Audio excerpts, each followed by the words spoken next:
Hello, everyone, and welcome to the Winging It F1 podcast. There's been a lot of, it's not a storm in a teacup, but it's a storm in motorsport world happening between the FIA and F1 and Mohammed Ben Sulayem. And yeah, it's just all a bit confusing, and it's had us questioning what F1 is and who owns it and who controls it. And there's a lot to go into, so we're going to be going over that in the next 20 minutes, 30 minutes of this podcast. We usually run over, but maybe it'll be 20. We shall see. But to join me over this undefined amount of time to deep dive into the FIA and F1 and their relationship is Freddie Coates and Nigel Chew. How are you both? Hello. Yeah, I'm doing very good. I'm all prepared for quite a nuanced technical discussion on lots of lovely legal stuff. Yeah, we've already had 10 minutes of it before the Half an hour. We've had 30. Half an hour. Yeah. I mean, I got confused after about 10 seconds.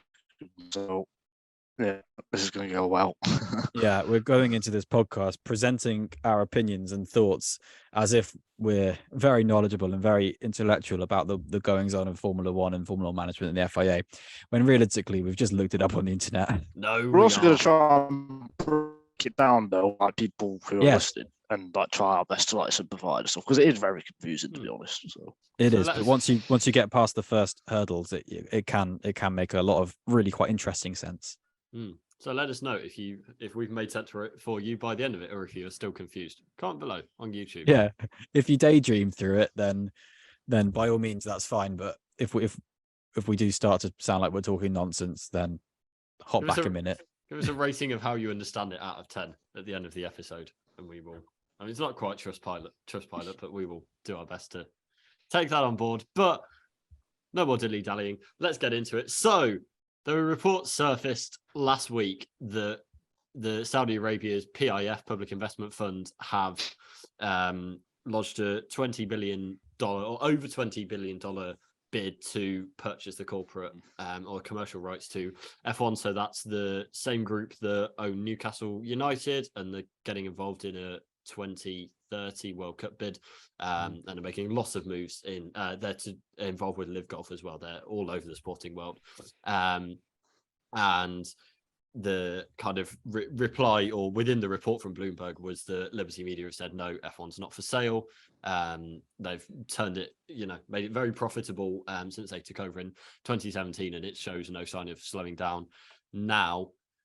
And then after that report came out, then Mohammed Ben Sulayem, the chief of the FIA, came out and said on Twitter and described that $20 billion price tag as inflated, and also said that it wasn't just enough to buy F1 and have a huge bag of money and throw that at it, that you needed to have a sustainable plan for how you're going to manage the series going forward. And F1 didn't like that at all, and they sent a legal letter to the FIA and the Motorsport Council, World Motorsport Council, saying these are our affairs. The FIA doesn't have a stake in ownership decisions and how we decide who runs F1, and that's up to us. So basically, keep your nose out. And so there's a bit of a standoff at the moment. There's not been, unless any news is broken in the last 3 minutes, then there's not been anything else coming out of it. But it will be a situation that could roll and roll, or it could be something that this is the last we hear of it, and any other repercussions go on behind closed doors, and then it pops up in about 5 years time and everyone goes, I remember that, and then you'll come back and listen to the podcast. So hello 2028. But having got through all of that, hopefully I've described it correctly. Freddie, what was your reaction to it? And about a day on, what do you think about it now?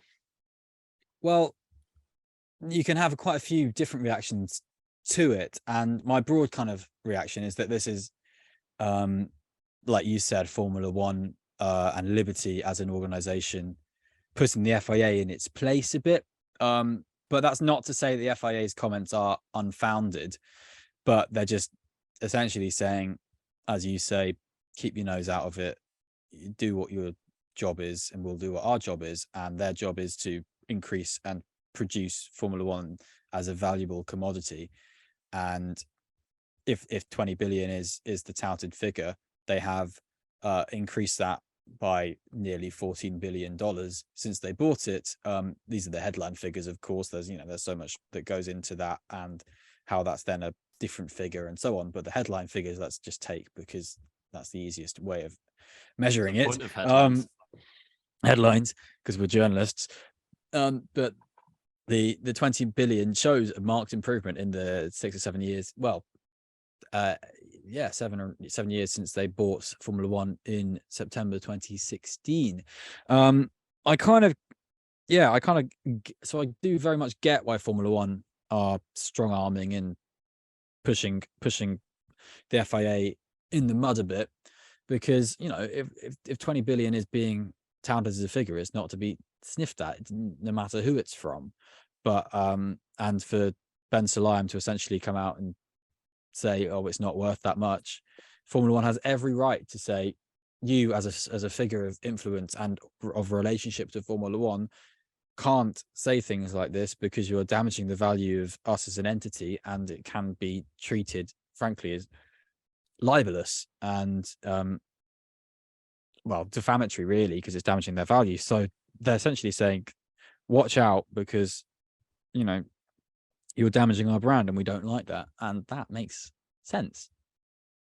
But what I would argue is that surely many things have happened which can damage F1's brand. Like, I kind of feel, to take a really cynical view, maybe Mohammed Ben Sulayem has said this because he devalue F1's figure, so then they can get taken over for less money. Maybe he's trying to help someone out. Now, that's a really cynical view, of course.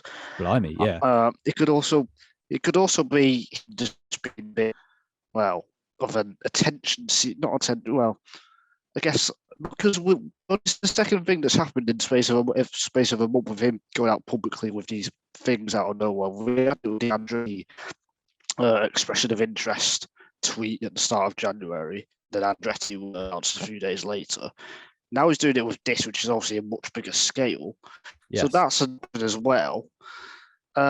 So for me, there's been talk of a breakaway series and things in F1 before, like back in 2008, 2009, that kind of time. But this is quite similar. I don't think it would happen, but I don't know. It just seems there's a lot more going on than usual to me. But that cynical view that I talked about before, mate, about Ben Sulayem trying to possibly help people out, so they can buy F1 for a bit less, I wouldn't completely rule that out. No, I mean, I wouldn't rule it out, but it is a very, very huge statement to make, and it's based on essentially Ben Sulayem being a bit meddling, and that's kind of it. So to sort of pull us away from that, because that's incredibly specific and only based on you. No, don't be sorry. It's a fun opinion to have, but I don't know. I kind of think he's a bit too gaff prone to that. You saw what he was saying about cost caps. It went viral on Twitter at the FIA prize giving, when he essentially gave the constructors trophy to Christian Horner and said, this isn't to do with the cost cap, it's to do with you cheating and all of that, and was just basically just making gaffes about the sport and everything, just without a care in the world. And that, I think there are elements of it that Ben Sulayem is just a bit clumsy, rather than a conniving operator. But I also do think that the letter from Formula One Liberty's side makes a lot of sense as an accumulation of a lot of things that damage the brand. And I think you can make a very, very strong case for that. The reason Formula One as a brand isn't worth even more than that is simply because of mess ups from the FIA. Looking at the Michael Masi in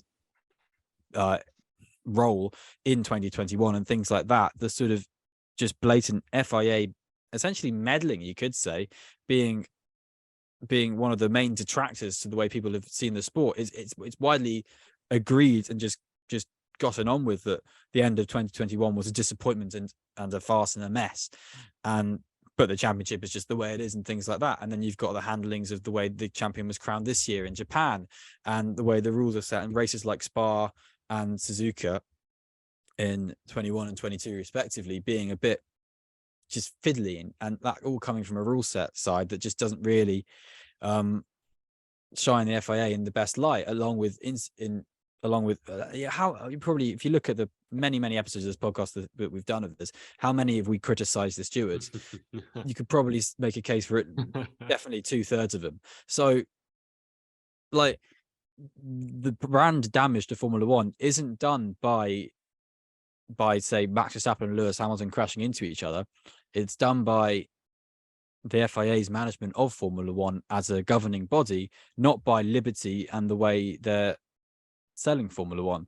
So I do think there's legitimacy to say that this is just finally a bite back from Formula One. That like, what's the phrase? And like, you poke so much, eventually it will bite back. And this is Formula One finally snapping back and having a pop, because they're just frustrated. I think a breakaway thing's a bit too, obviously that kind of thing I don't think we're there yet, but if the FIA keep rubbing them up the wrong way, then I wouldn't be surprised if Formula One as a commercial property is removed from FIA usage. And I think Formula One is big enough to do that. Yeah, I think, yes, there are things that damage the brand, but like Freddie said, this isn't kind of any old thing or reports surfacing that are separate from the FIA, or like you say, drivers crashing into each other, or anything like that. It is, very specifically the chief of the FIA coming out and saying something that could, damage the asset that F1 or Liberty holds and F1 is. So, and all of the teams are kind of, it damages them kind of by extension as well. So yeah, I think it's probably, I agreeing with Freddie, it's a wider thing of, his use of Twitter and his use of direct messaging to the public without maybe, thinking it through, or without consulting F1, because there was the tweet as well about his disappointment that Andretti hadn't been, welcomed in. And while I think a lot of us agree with the sentiment of the tweet, then it's still him putting his,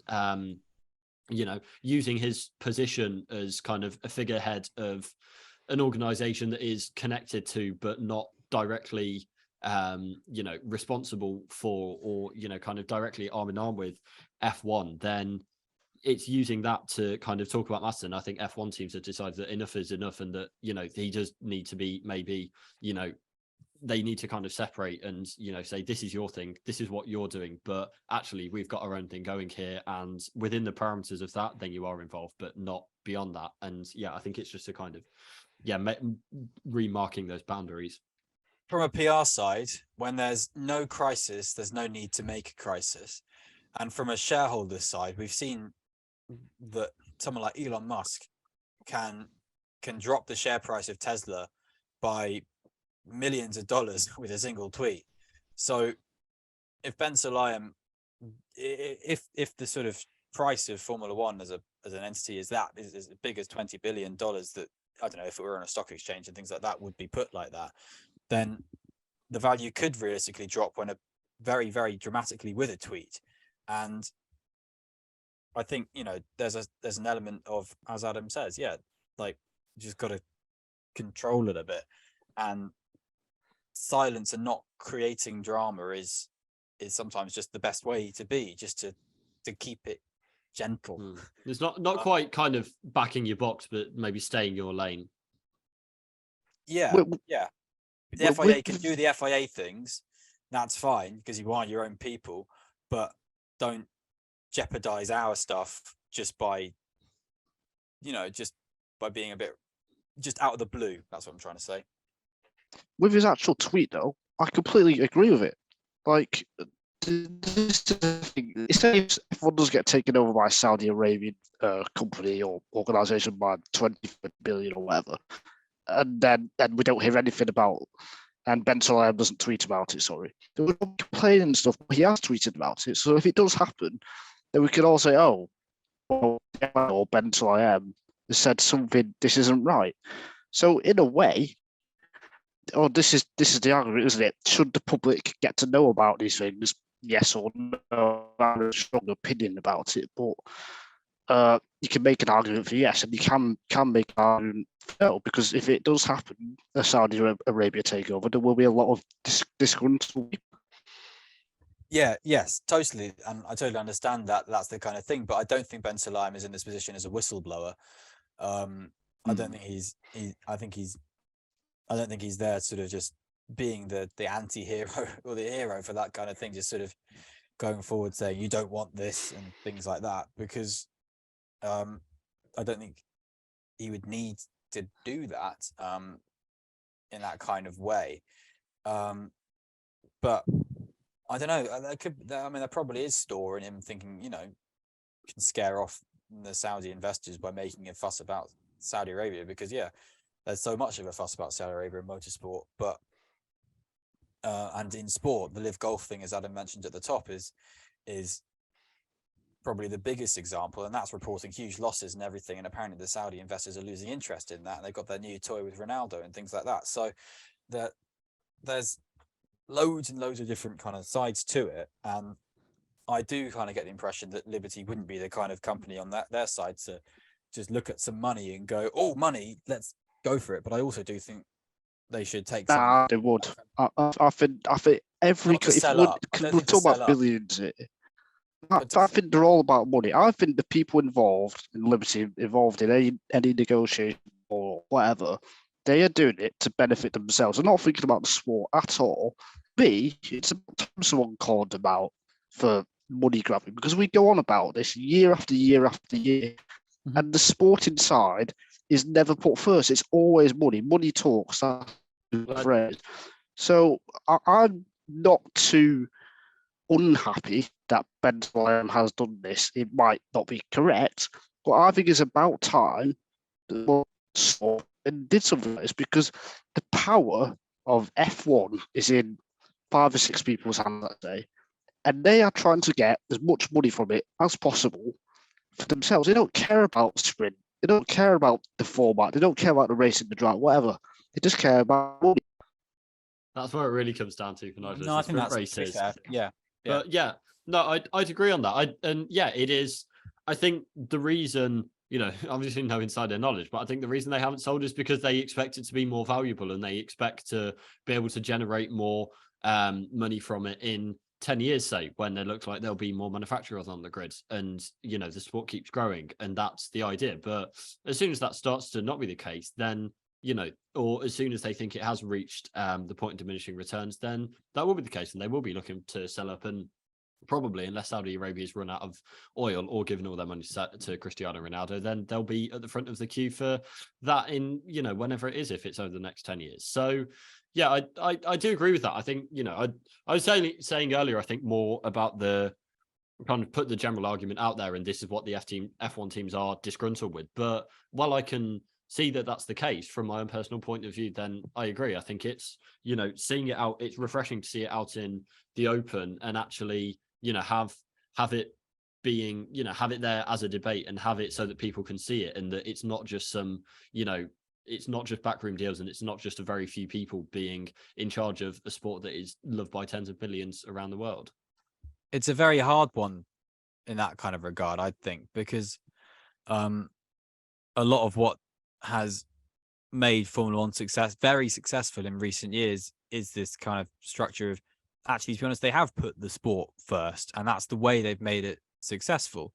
I do completely agree that the best way to make money from that side is to make the sport successful, but they have done that by making the sport successful, and that then means that rather than them not caring about it, I think actually they go hand in hand, and caring about it goes hand in hand with the value of the organization and the commercial property. And that's where I concur with Adam on holding out and building up more and more and more, because this still has space to grow. There could be a crash in Formula One in market terms, if you will, in the value of it, and that's very plain to see. But either way, they'll be selling up at any point in the future. They'll be selling up for a lot more they bought in for, and I think they are genuinely doing things that they see as the best thing for it as a whole. But to tide over, you do need for bigger deals. You do need bigger deals with a Qatar or Saudi Arabia, is what they're kind of saying, and it's a very difficult one because, yeah, you know, unfortunately, you can't. It does involve throwing away morals, and that's kind of not on. So it's rock and a hard place with that kind of thing, unfortunately. So I'm finding myself at the moment with it. Because No, I know what you mean no, about calling it out and saying that the fans and people who are working in the sporting side of the sport, which, yeah, let's say the FIA, the whole purpose of them from a Formula One perspective is making it a sport. So it is good to have that kind of voice there. That is very true, actually. To be fair, I hadn't properly considered that, but also, it's kind of like, to have the sport, you have to have commercialism as well. yeah, So it's no, kind of you're like absolutely right. they kind of, basically, it kind of feels like they're at a bit of a rocky point, and they need to sit in a room and get on with each other again. No, I think to me it feels like negotiations, and that's why we've got these reports that they are thinking to sell it on and kind of thing, and they're thinking, how long will F1 grow for? Will it be, will it stop? Will it be next year, 5 years, 10 years, whatever? And these, in fact, these negotiations will be happening all the time anyway. And that, it shouldn't happen in public, those nitty gritty details, of course. But I think what Ben Sulayem has done, I think Adam used the phrase before, it is kind of thing. We haven't really seen this in many or any sports really, about such influence standing their mark like this. So it's refreshing to see. He hasn't, gone into super detail of it, but yeah, I don't know. It's at the end of the day, sport is not sport; it's also a business, and that's the two massive different things playing a role here. And the understanding of Formula One as a business properly has been what's made it grow.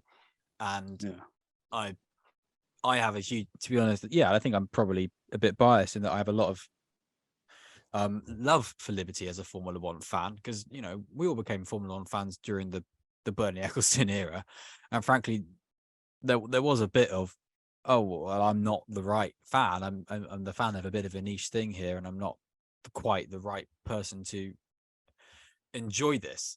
And then Liberty came in and sort of rejuvenated that in a very good way. But I do think they've held on to what was there in the first place as well, for the best part. I mean, yeah, you've got sprints and things like that, but you still have qualifying and Grand Prix. You still have the same teams. You still have the drivers, and you arguably just have a bigger prize now.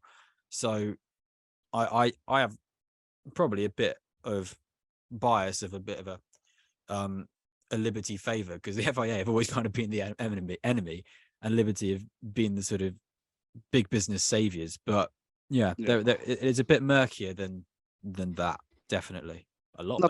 That's how I felt, like, in general, in terms of that feeling. It's only the last month or so with the Andretti thing, and now this, where I've got a slight opinion towards the two parties there.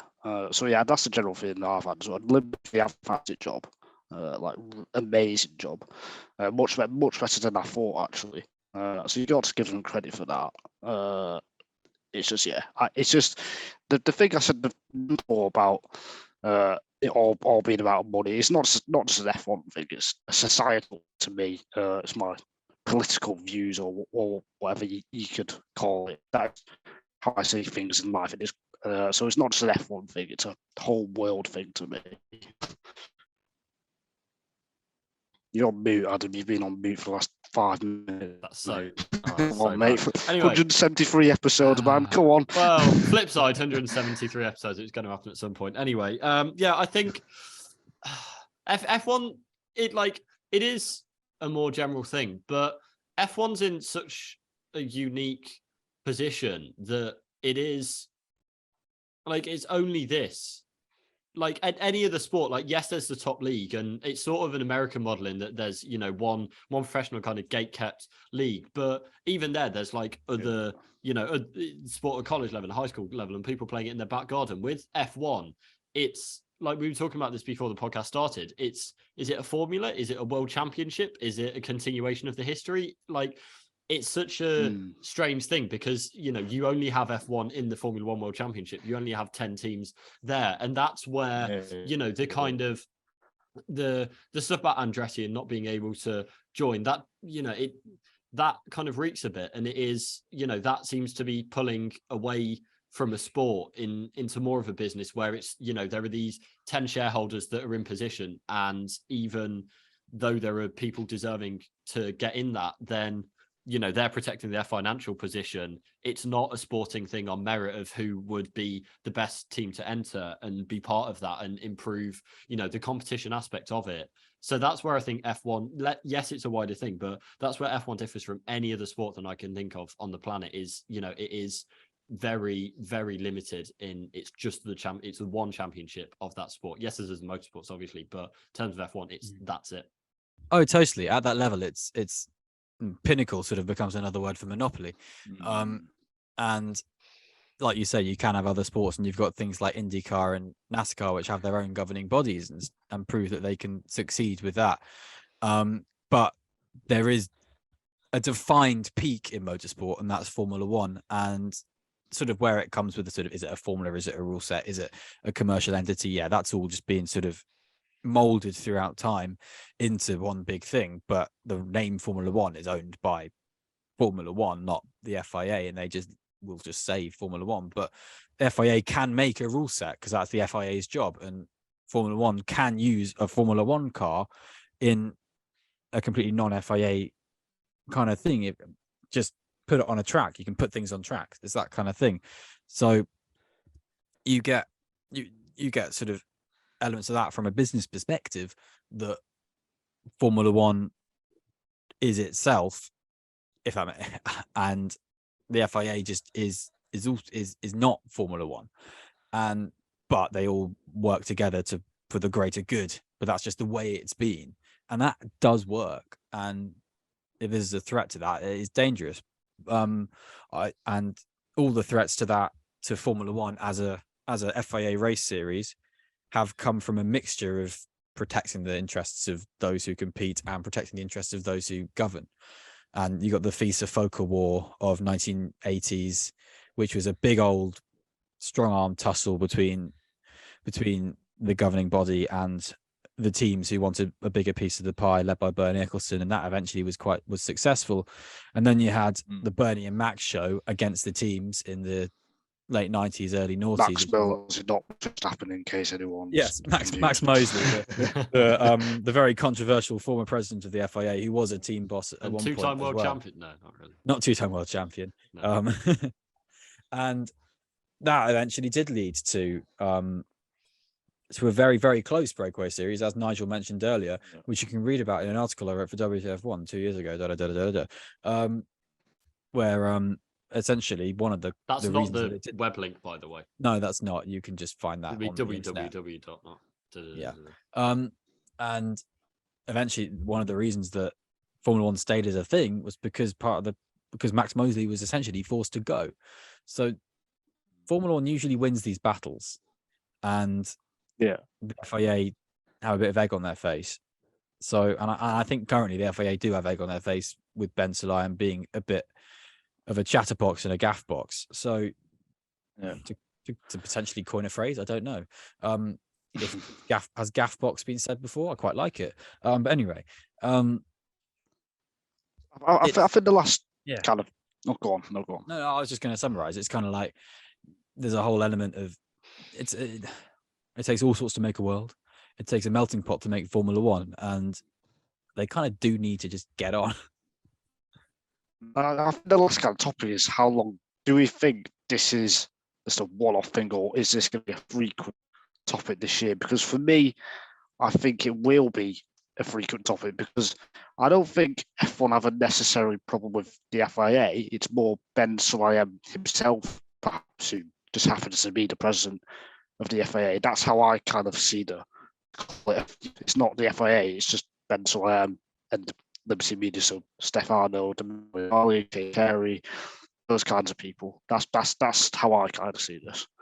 Well, it will be a narrative because we'll be looking for it now. Basically, at least in the early part of this, we'll be looking for it. And if there is even a touchiness, but it could also go very much to ground for the next month, and we've got car launches in a week, so we've they've got a distraction. That's my expectation. Is like it will most likely flare up at some point, just because that's like it can't not. There's there are flashpoints in F1, but I think this is it for the foreseeable. Really, I think there'll be stuff will be said kind of behind closed doors, and Ben Sulayem may kind of back down from using Twitter so much, but equally F1 may kind of accept that it went a bit that message or that kind of letter wasn't meant to be made public, and they didn't mean for it to become this big battle. And I think it will de-escalate from here, because as Freddie said, it doesn't help any fundamentally it doesn't help for there to be this war going on unless there's something really big at stake, and at the moment there's not, and it will be until that next thing flares up. And it could be in 6 months, or it could be in a year, or it could be in 2 years, we don't know. But I think for now, until there is that next flashpoint, then this is it. For the crucial thing for the most part for both parties is that F1 is working, and it's on the right path, as we've said a few times. Yes, the Andretti thing and the sport thing, as Adam says, actually does damage the brand, but for the most part it is on a trajectory up, and it's on a trajectory up in the majority of measurable factors. So that's good, and everyone should be happy with that. So it gives them a lot to go on, whereas previously there's been a lot of sort of flitting around, a lot of reasons to be a bit more annoyed at it and so on. And the world's in a difficult time, but Formula One's come out of it very well. And whereas it didn't come out of the financial crisis in the late 2000s very well, and was struggling, and everyone was protecting their own interests then. So for now, Formula One is soaring, and I don't think it will stop for a bit, even with this tete-a-tete. Well, also, I personally, I think we're going to be speaking a bit about this year, but yeah, we'll just have to see. Well, we'll be speaking. Well, we've had a very good talk about. We've had a very good discussion about it, so it'd be a pleasure to speak about it again with you guys. Yes, it would. I have to say that, don't I? All right, Ben Sulayem. Oh, thanks. I think. Because you have to say something. You have to. For the greater good. The greater good. If you do want to see what Nigel says, then he's at Nigel C. Journo on Twitter. Freddie Coates is at Fred Coates 1999, and I am at Adam Dickinson 01. And we have our at Wing and Get F1 account as well, where you'll see all of our latest podcast uploads and pretty much nothing else. But subscribe to that, or not to. We should have a trailer for this one. There you go. So you'll see a trailer. Tick the bell on so that you see when we upload our podcast. And if you do want to see more of what Nigel has to say on Twitter, then follow him as well. And if you use Twitter, I'd literally just tweet about skiing. Yeah, exactly. There might be a massive skiing fan out there. I mean, there's four British skiing pundits, so it's not a crowded market. Anyway, that's all for today. We'll be back to discuss car launches and a bit of team previews before getting into our season preview and testing and all of that good stuff. So yeah, Nigel and I will be back for a Formula E podcast. Yeah, I won't. Yeah. And on that note, goodbye. Bye.